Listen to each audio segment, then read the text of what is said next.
Some actors pretended to be tough, others didn't need to. For them, the screen wasn't a performance, it was a mirror. These were men who carried scars from prison yards, battlefields, backbreaking labor, and dangerous stunts long before Hollywood ever handed them a script. They weren't just reciting lines or wearing costumes, they were drawing from real fights, real pain, and real survival. This video isn't about the biggest stars or the most glamorous celebrities. It's about the ones who made audiences uneasy because you could sense that what you were watching wasn't fiction. It was experience. When Robert Mitchum stared down the camera, you believed he'd been in a brawl the night before, because he probably had. When Charles Bronson punched on screen, the efficiency in his movements came from a childhood of hard labor and real combat. When Audie Murphy lifted a rifle, he wasn't pretending. He had already fought with it on actual battlefields, where life and death weren't decided by scripts, but by second. These actors didn't need method acting, they lived it. Many grew up in the Great Depression, where meals were earned with bruises and hard labor. Others were thrown into World War II and faced bullets, bombs, and the sight of friends dying in trenches. Some walked out of prison cells into casting calls, their criminal pasts still written across their faces.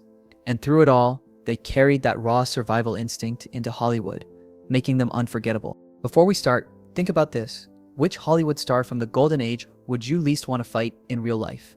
By the end of this countdown, that answer may change, because once you hear how these men really lived, you'll realize the toughest ones weren't acting. And with that, let's begin with a man whose very presence told you don't mess with him. He was born into poverty, survived prison as a teenager, and carried the kind of calm that only comes from having fought and endured more than most people could imagine. Robert Mitchum, the reluctant rebel. Robert Mitchum never chased Hollywood. Hollywood came looking for him and found someone who didn't need to act tough because life had already done the work. Born in 1917 in Bridgeport, Connecticut, Mitchum grew up during the Great Depression. His father died when he was just a child, leaving the family scrambling to survive. From that moment on, Robert's life was less about childhood and more about staying alive. By his teenage years, he had already lived more lives than most men twice his age. At 16, he was arrested and sentenced to a Georgia chain gang for vagrancy. Imagine that, still a boy, but forced into the brutal labor camps of the South, working in blistering heat, shackled to other prisoners. That kind of punishment either breaks you or hardens you. Mitchum walked out hardened. When he wasn't behind bars, he was on the move. He rode freight trains across America, a teenage drifter hopping rail cars in search of food and work. He wasn't looking for adventure. He was looking for survival. He dug ditches, shoveled coal, worked in oil fields, and even boxed under fake names just to earn enough for his next meal. The scar across his face and the famously broken nose weren't movie makeup. They were trophies from real fights and harsh labor. So when audiences later saw that sleepy-eyed stare, calm, dangerous, unreadable, it wasn't an invention, it was a warning. A look that told you he'd seen enough, fought enough, and didn't care to prove himself to anyone. Even after Hollywood discovered him, prison never stopped shadowing Mitchum. In 1948, at the height of his rising fame, he was busted for marijuana possession. In that era, it could have destroyed his career. Studios expected him to beg, apologize, or fade into obscurity. But Mitchum didn't play that game. He served his 60 days, walked out, and went straight back to work. And instead of losing popularity, he became even more famous. The public didn't see a disgraced actor.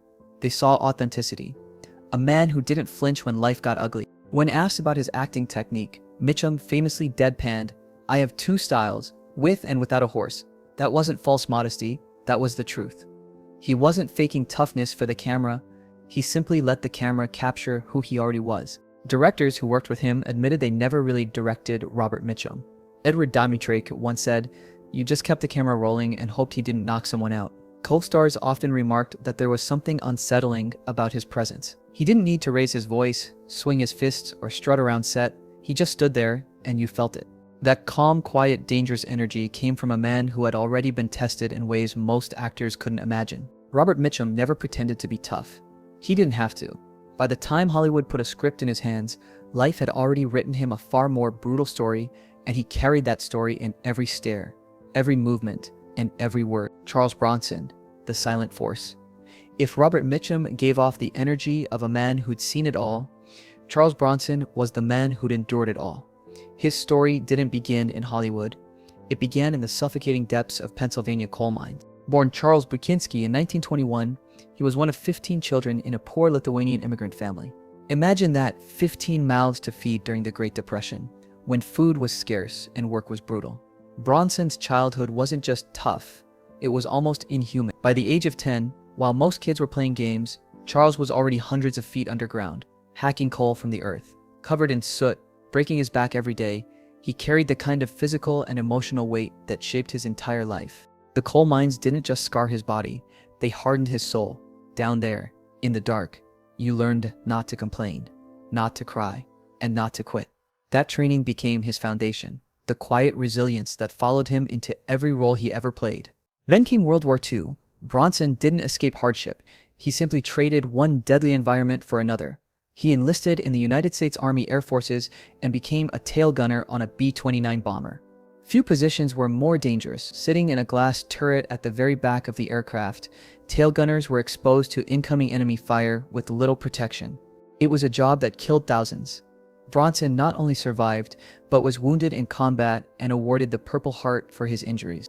After the war, he returned home to poverty and did whatever work he could find: short order cook, onion picker, occasional boxer. He didn't seek fame, he sought survival.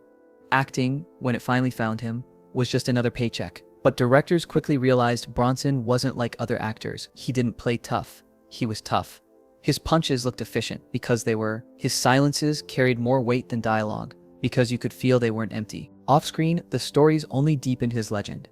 When Death Wish hit theaters in 1974, the movie made him an international icon. But the role also sparked controversy. The mafia allegedly sent death threats his way. Furious about the vigilante justice his character portrayed, studios panicked, offering him bodyguards. Bronson, he just laughed. "I've lived too long," he said. "I've seen too much to be scared of that." That was Charles Bronson in a nutshell. A man who had already faced coal dust, combat, and poverty so severe it broke most men. Hollywood danger, whether from scripts or threats, didn't impress him. What made Bronson unique wasn't bravado or ego. It was his absolute efficiency. He showed up, did his job, delivered his lines with a voice like steel, and walked off set. No games, no posturing, no Hollywood nonsense. Just a raw presence shaped by a lifetime of survival. Audiences could feel it. Every role he played, from vigilantes to gunfighters, had the weight of lived experience behind it. Charles Bronson didn't need to wear a costume. He was the role. Every role. John Wayne, the Iron Cowboy. When people think of John Wayne, they picture the swaggering cowboy, the slow drawl, and the towering presence that defined an entire era of Western films. But behind that on-screen image was a man who carried pain, loss, and near-death experiences in silence, and somehow kept working through them all. Wayne was born Marion Morrison in 1907 in Winterset, Iowa. His early life was far from glamorous. His family moved west to California, where he grew up working long physical days just to get by. At 6'4", Wayne had the build of an athlete, and it earned him a football scholarship to the University of Southern California. But that wasn't privilege, it was grit. He worked hard for it, balancing brutal practices with tough side jobs. When injury ended his football dreams, Wayne didn't collapse into despair. He took the same grit and turned to Hollywood, not as an actor, but as a laborer. Before anyone knew his name, Wayne was hauling heavy props, moving scenery, and doing the backbreaking jobs no one else wanted on studio sets. His toughness wasn't learned in acting school.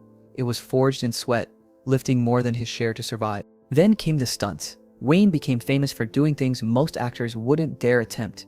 During the Alamo, he cracked several ribs in a horse stunt. Most men would have been hospitalized.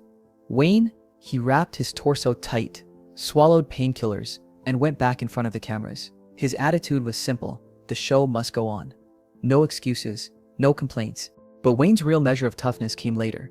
In 1964, he was diagnosed with lung cancer.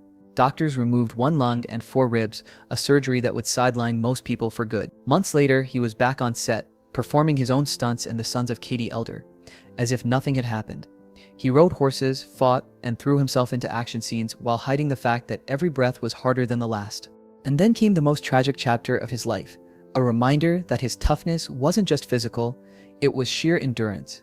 During the filming of The Conqueror in 1956, the cast and crew unknowingly worked downwind of a nuclear test site in Utah.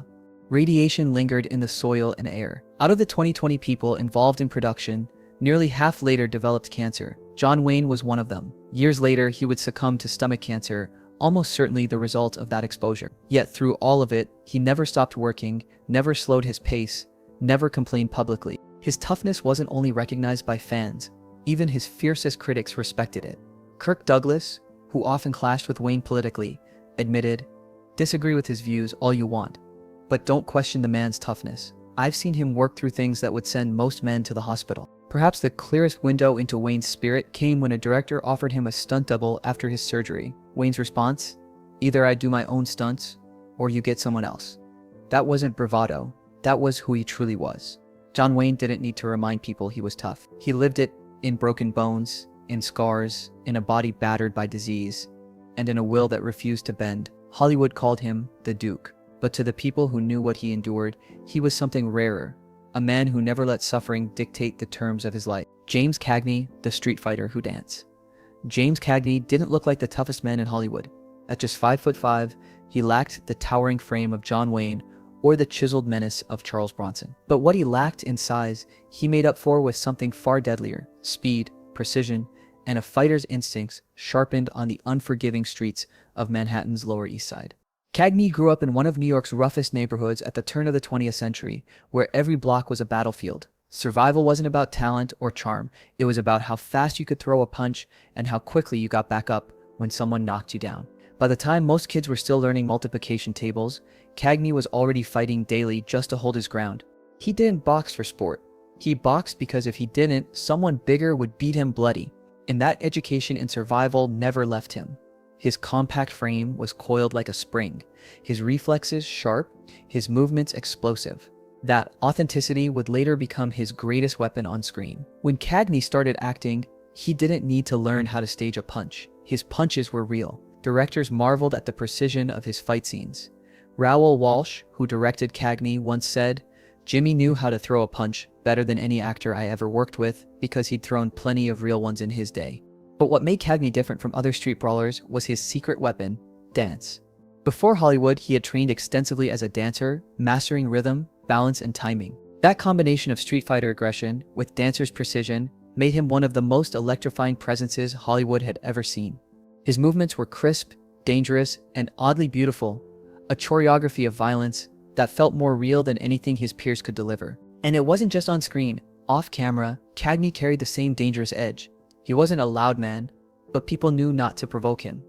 Bob Hope once joked, "Jimmy was the kind of guy who'd drop you, then help you up and buy you a drink." That was Cagney, explosive power tempered with an odd sense of generosity, a man who could end a fight as quickly as he could crack a smile. Cagney also proved that toughness didn't fade with age. Unlike many stars who mellowed out or softened as they grew older, his presence only became sharper, more controlled. The fire that once blazed into street fights was refined into something scarier, an absolute certainty. He didn't need to shout, didn't need to posture. He had nothing to prove, and that made him even more dangerous. On screen, whether he was smashing a grapefruit into Mae Clark's face in The Public Enemy, or dancing his way to an Oscar in Yankee Doodle Dandy, audiences felt the same truth. James Cagney wasn't pretending. His quick fists and quicker feet came from a lifetime of real struggle. Toughness isn't always about size or brute force. Sometimes, it's about the ability to strike with absolute precision, to combine ferocity with control. James Cagney embodied that truth. He was living proof that the deadliest fighters don't always look the part. Sometimes, they look like dancers, until they hit you. Anthony Quinn, strength forged in fire. Anthony Quinn's life didn't begin with the glamour of Hollywood. It began in chaos.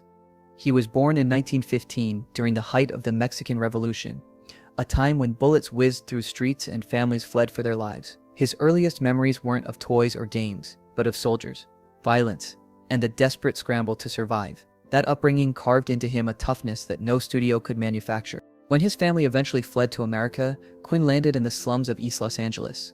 Poverty there was relentless. For most kids, the American dream meant school and opportunity. For young Anthony, it meant grueling work before he was even old enough to truly understand what adulthood meant. By age 9, he was already working, butchering meat, hauling supplies, building whatever needed building. There was no choice. Every dollar mattered. Every job, no matter how brutal, was survival. And when even that wasn't enough, Quinn turned to boxing. He entered the ring not as a stunt or for training, but for real. He fought professionally, trading punches for money that helped keep his family afloat. His famously broken nose wasn't a Hollywood prop, it was earned the hard way from real blows taken in real fights. That scarred toughness, that refusal to bow, became part of who he was. By the time Quinn reached Hollywood, he was already larger than life. Not just in stature, but in raw physical presence. He didn't need to act strong, he was strong. The stories from his film sets are legendary. While shooting Zorba the Greek, he carried massive logs across beaches that normally required 2 men to lift. He didn't do it to impress anyone. He did it because the work needed to get done. During the Guns of Navarone, at 46 years old, he performed dangerous cliff-climbing stunts himself, brushing off the studio's insurance concerns with the same attitude he had in the boxing ring. If it needs to be done, I'll do it. But what made Quinn truly unique among Hollywood's tough men was his duality. He wasn't just about brute strength or unshakable toughness. He could cry on screen.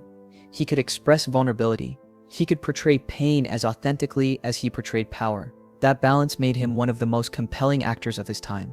Audiences believed him because they sensed the truth. Here was a man who had endured real hardship, but who wasn't afraid to show humanity alongside it. Directors knew it. Co-stars felt it.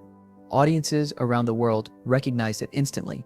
When Anthony Quinn entered a scene, you couldn't take your eyes off him. He radiated authenticity, the kind you can't fake, the kind that comes from years of lifting, fighting, bleeding, and surviving. Anthony Quinn never had to posture as a tough guy. His entire life, from the battle-scarred streets of Mexico to the brutal grind of East LA, had already proved it. He didn't act tough, he simply carried the weight of a hard, lived life and let Hollywood capture it. Kirk Douglas, the man who refused to break. If Hollywood had a dictionary entry for relentless, it would simply read, Kirk Douglas, born Isur Danilovich in 1916 to impoverished immigrant parents, Douglas grew up in a house where food wasn't guaranteed and survival was a daily battle. Poverty wasn't just his background, it was his reality. He sold snacks on the street as a boy, worked odd jobs to help his family, and carried with him a hunger, both literal and metaphorical, that would never leave. That hunger pushed him into wrestling. Not the theatrical kind, but competitive collegiate wrestling, where every match was a test of will, strength, and pain tolerance. He clawed his way into college through sheer determination and muscle. But wrestling was only the beginning. When World War II broke out, Douglas enlisted in the Navy, serving aboard submarine chasers hunting enemy vessels. It was dangerous, grueling work. In 1944, he was injured in service and medically discharged. But he never once used that as an excuse. Instead, he turned the same toughness that got him through war into the fuel that would later power his Hollywood career. On screen, Douglas brought a raw, almost feral energy. When he played Spartacus, he didn't just wear armor. He trained with real fighters, took legitimate hits, and performed stunts himself, no matter the risk. When a dangerous fall on set left him badly hurt, he returned to filming within 48 hours, shrugging off pain like it was nothing more than a mosquito bite. Director Stanley Kubrick summed him up perfectly. When Kirk decided something was going to happen, it happened. But Douglas's greatest test of toughness came later in life, long after his Hollywood star had been cemented. In his 70s, he survived a helicopter crash that killed 2 others. Most men his age wouldn't have walked again. Douglas not only walked, he went back to work. Then, in the 1990s, he suffered a massive stroke that robbed him of his ability to speak. Doctors doubted he would ever recover. Douglas proved them wrong. Through grueling therapy, he clawed back his voice, then wrote a book about the experience, proving once again that his willpower was more unbreakable than his body. What set Douglas apart wasn't just his physical resilience, it was his defiance. Poverty didn't crush him. War didn't crush him. Hollywood didn't soften him. Age didn't slow him. Even catastrophic injury couldn't silence him. He carried his scars with pride, proof that toughness isn't about avoiding pain, it is about refusing to let it stop you. And yet, despite all the fights, the crashes, and the surgeries, Douglas never let bitterness define him. His energy was forward-facing, always hungry for the next challenge. He was living proof that toughness isn't confined to youth or strength. It's something deeper: resilience, persistence, the refusal to surrender to anything life throws at you. Kirk Douglas didn't just play warriors, he was one. From the wrestling mat to the Navy, to the gladiator arenas of Hollywood, to a hospital bed he fought his way out of. Few actors ever embodied raw willpower the way he did. Lee Marvin, the warrior with a limp. Lee Marvin didn't need to act like a soldier, a killer, or a hardened criminal, because he had already lived it. Before Hollywood ever put a script in his hands, Marvin had stared death in the face and carried the scars to prove it. Born in New York in 1924, Marvin was a rebellious kid, restless and quick to fight. But when World War II came, his toughness was put to the ultimate test. He enlisted in the US Marine Corps and found himself in some of the war's bloodiest campaigns in the Pacific. During the Battle of Saipan in 1944, Marvin's unit was nearly annihilated. He took machine gun fire straight through his back, severing his sciatic nerve. He was left permanently injured, with a limp that never truly healed. That limp, though disguised on screen, followed him for the rest of his life, a quiet reminder of the price he had already paid before fame. While most actors studied violence in acting school, Marvin had lived it. He knew what real combat looked like, smelled like, felt like. Directors quickly noticed that he moved differently from other actors. His fight scenes weren't theatrical or exaggerated. They were economical, precise, brutally efficient, the way violence looks when your life depends on it. Audiences felt the difference instantly. There was something unsettling in his eyes, something you couldn't fake, the memory of real war. Off-screen, Marvin's legend only grew. He was known for getting into bar fights during location shoots, not because he was reckless, but because trouble seemed to find him and he knew how to finish it. During one shoot in Oregon, he ended up in a brawl with a group of lumberjacks. Witnesses said he held his own against several men at once. The next morning, bruised and battered, he still showed up to set on time and ready to film, refusing to delay production.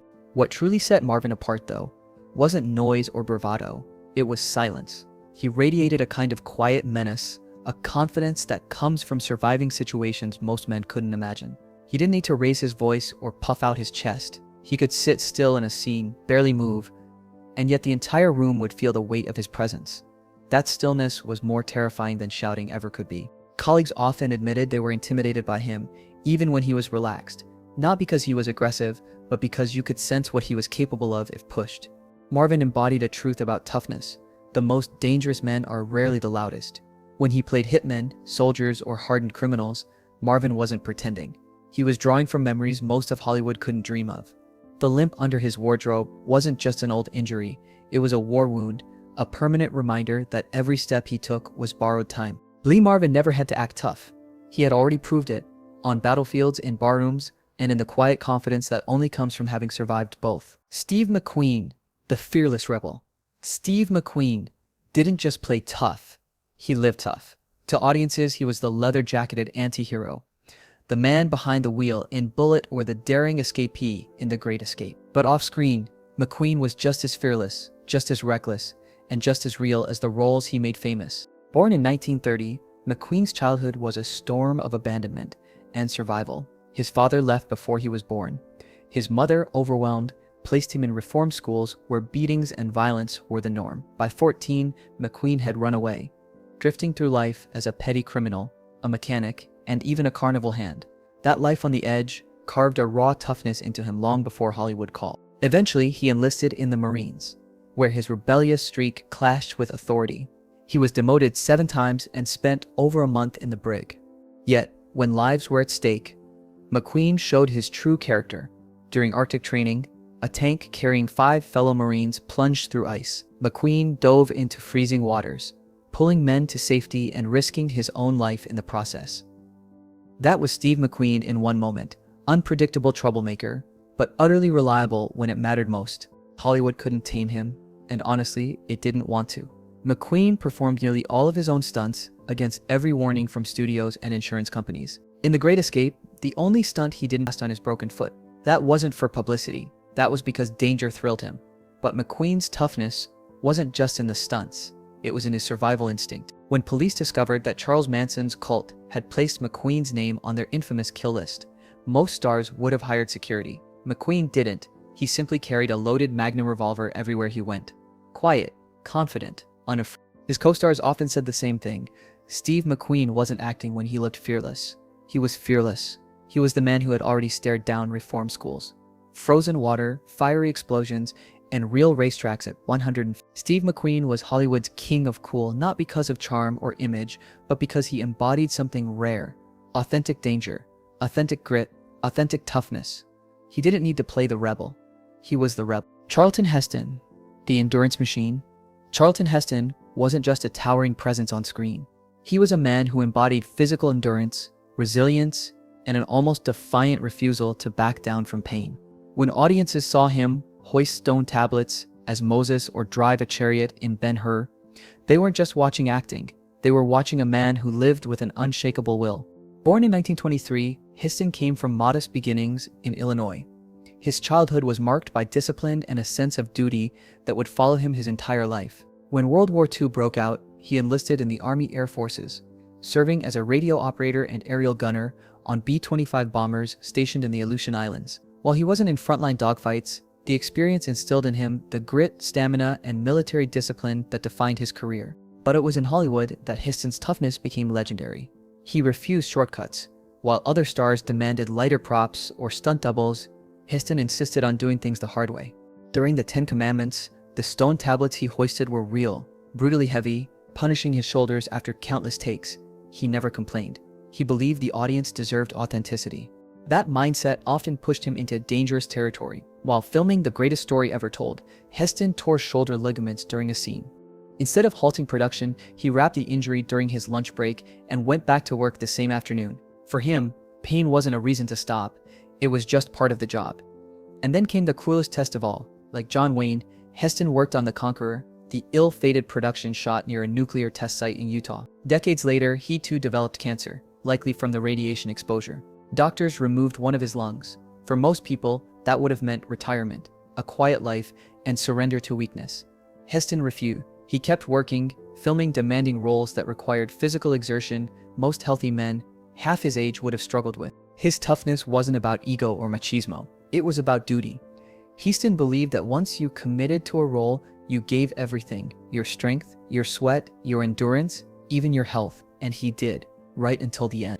That blend of soldier's discipline, raw physical presence, and near-fanatical work ethic made Charlton Heston unique. He didn't just play larger-than-life heroes. He was one pushing through injury, pain, and illness, with a stoicism that audiences could feel in every frame. Charlton Heston proved that toughness isn't always about fists or fury. Sometimes it's about enduring more than anyone else can, and doing it without flinching. Audie Murphy, the boy who became a warrior. If toughness had a face, it wouldn't look intimidating or rugged. It would look like Audie Murphy, just 5'5", weighing barely 112 pounds when he enlisted.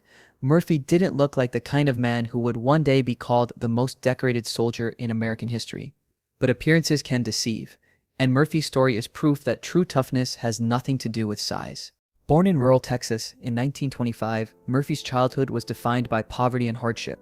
His father abandoned the family, leaving Audie to help feed his siblings by working odd jobs and hunting small game. His schooling was cut short. He dropped out in 5th grade to work full-time. By his teens, he was a breadwinner, hardened by responsibility far beyond his years. When World War II erupted, Murphy lied about his age to enlist. The army turned him down at first, saying he was too small, too frail, but he persisted, eventually joining the infantry.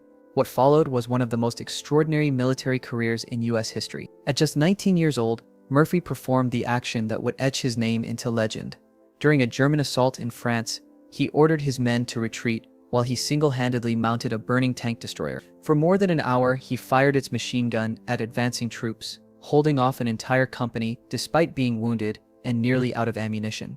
When reinforcements finally arrived, he didn't rest. He led a counterattack that drove the enemy back. For this, he received the Medal of Honor. But that was only one story. By his 21st birthday, Murphy had earned every American Combat Award for valor, plus several from foreign governments, 28 decorations in total.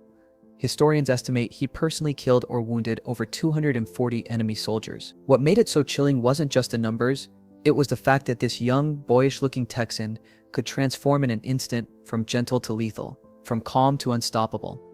Hollywood discovered him after the war, but even then, people didn't believe the truth. When Murphy starred in To Hell and Back, based on his own life, producers toned down his feats because audiences would think they were exaggerated. The reality was simply too extraordinary. Behind his calm demeanor, though, Murphy carried scars that didn't fade. He suffered from severe post-traumatic stress. He slept with a loaded pistol under his pillow. He had violent flashbacks that frightened even those closest to him. His wife once admitted, "During those episodes, it wasn't Audie anymore. It was someone I didn't recognize." Despite those demons, Murphy never stopped working. He acted in westerns and war films, often with an authenticity that unsettled co-stars. You couldn't fake the kind of stillness he carried. You could see it in his eyes, the weight of a man who had seen the unimaginable and survived. There's a story of a businessman who once pushed Murphy too far in an argument. Witnesses described the change in him as instant, terrifying. The man backed down, later admitting, I realized in that moment he could kill me without hesitation. That wasn't movie legend. That was the raw truth of a man forged in real war. Audie Murphy didn't want to play heroes. He often preferred lighthearted roles, even romantic comedies. But Hollywood wouldn't let him escape the war he carried. And in truth, neither could he. On screen, his small frame and boyish face made the toughness even more startling. You didn't doubt him. You believed him more than anyone else. Audie Murphy wasn't Hollywood's toughest actor because he portrayed it well. He was the toughest because he lived it. Every scar, every medal, every sleepless night was proof. When you watched him on screen, you weren't watching an act. You were watching the realest thing Hollywood had ever captured. So there you have it, the 10 toughest actors in Hollywood history, plus one modern warrior who earned his place among them. These weren't men who just read scripts and posed in front of cameras. They were men forged in coal mines, battlefields, prison yards, boxing rings, and hospital wards. Robert Mitchum, who shrugged off prison like it was a vacation. Charles Bronson, who carried the coal dust of childhood and the scars of combat into every role. John Wayne, who performed through cancer and broken bones. James Cagney, who combined the fists of a street fighter with the feet of a dancer. Anthony Quinn, who could carry logs and weep in the same scene. Kirk Douglas, who survived crashes, strokes, and poverty without ever yielding. Lee Marvin, who carried a battlefield limp through a Hollywood career. Steve McQueen, who lived dangerously on and off screen. Charlton Heston, who endured pain with unbreakable discipline. And Audie Murphy, the boy soldier who became America's deadliest hero. These men didn't need to act tough. They already were. Hollywood just happened to catch it on film. So now we'll ask you, which one shocked you the most? Would you have ranked them differently? Drop your thoughts in the comments. We read every one. And if you think today's celebrities are impressive, remember this. There was a time when Hollywood wasn't filled with actors pretending to be strong. It was filled with men who had already lived through hell and come back tougher than anyone could imagine. Subscribe for more untold stories from cinema's golden age and beyond.